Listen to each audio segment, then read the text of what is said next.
Get this extraordinary view. Now, wait a second. Jesus never said anything that he didn't hear from the Father. Now the Spirit never says anything that he didn't hear from Jesus. And the Paraclete becomes your way of contacting Jesus and God. And the Paraclete dwells within you and gives you life and truth. He's the Spirit of truth. So that if Jesus can say, anyone who sees me sees the Father, in a sense, anyone who possesses the Paraclete possesses Jesus. If Jesus on earth and the Father in heaven, Jesus is the way to know the Father in heaven. Now that Jesus is in heaven with the Father, the Paraclete is the way to know Jesus. Now that's extremely attractive, but it's also extremely perilous unless it's placed in the context of the rest of the New Testament. And this is why John, with all its power, has also been the source of a great deal of strange movements that we can test already in the 2nd century. There were people in the 2nd century who said, we are the Paraclete. And they began teaching on their own. And the rest of the church said, wait a moment, you're not saying what we heard. How do you deal, suppose all of you have the Paraclete, you all believe in Jesus and love the... What happens when you disagree? Each of you has the Spirit of truth. Finally, what happens, and we see it actually happened in the history of John's community because we have the epistles, one said, look, I've got the Spirit of truth. The one you got is the spirit of falsehood. And the other one said, no, I've got the Spirit of truth. You've got the spirit of falsehood. And then they had to find out about human teachers and what we call a church with teaching authority. So it's only when placed in the context of the rest of the New Testament that John functions well, and that's why the church in many ways was so slow about accepting John, because very strange people used John.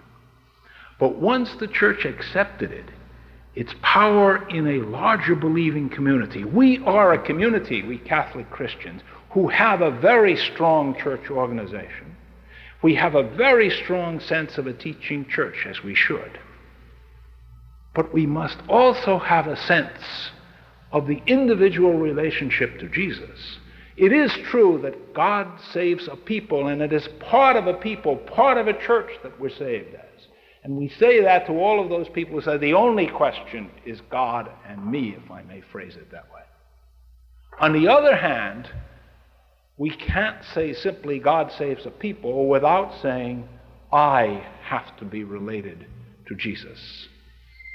The power of love of Jesus, receiving life from Jesus, in dialogue with Jesus, that's a part of our tradition as well, and we owe a great deal of that to the fact that the Gospel of John is in the canon of the church, so that we really recognize in the Christian community various workings of the Spirit, a Spirit that guides the official teachers of the church to be spokesmen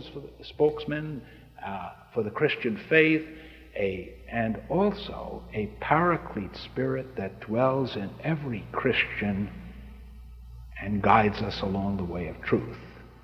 Now that sometimes produces tension, but that's the wholeness of the Christian picture. And the only thing I would say as a conclusion is that the power of John's gospel, his sense of believing in Jesus, loving Jesus, getting life from him, is something that we neglect at our peril. Many people have said to me, and I think I did say this the last time I spoke on fundamentalism, people come up and say, look, I've had children that have left the family. They've found some Christian conventicle, and all they talk about now is Jesus and finding Jesus. And, you know, I brought them to church, and they went to the liturgy, and we had a good parish, and yet they wandered away. What can I say?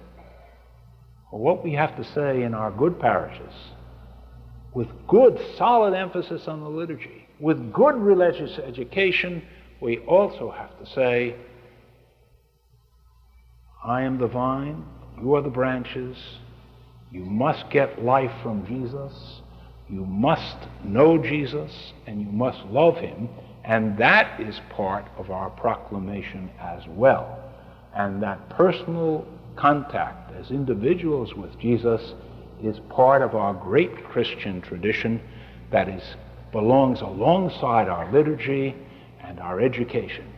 And that's what we used to call the spiritual life, and which really means the life that is given to our spirit from the Spirit of God. And without that, we're not doing justice to the whole of the New Testament, and we're neglecting the message of one of the most powerful of all Christian writings, the gospel that was written, that you may believe that Jesus is the Christ, the Son of God, and believing have life in his name. Thank you.